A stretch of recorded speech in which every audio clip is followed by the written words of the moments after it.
సర్వమంత్రాధార శబ్దస్వరూపిణి నిత్య సత్యములన్ పలికించవే సర్వయంత్రాధార ప్రజ్ఞాస్వరూపిణి సత్వ సంపదలెల్ల కలిగించవే సర్వతంత్రాధార శక్తి స్వరూపిణి చైతన్యమూర్తిగా నడిపించవే సర్వలోకాధార మాతృస్వరూపిణి సకల జనులకు మేలు చేయించవే లోక కళ్యాణము జరిపించు క్రతువుగా నా బ్రతుకు నా పలుకు అంకితం చేశా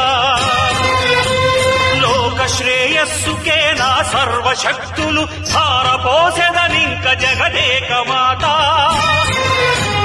పాహి మాం కారుణ్యమూర్తి నమస్తే నమస్తే ఓ క్రియాశక్తి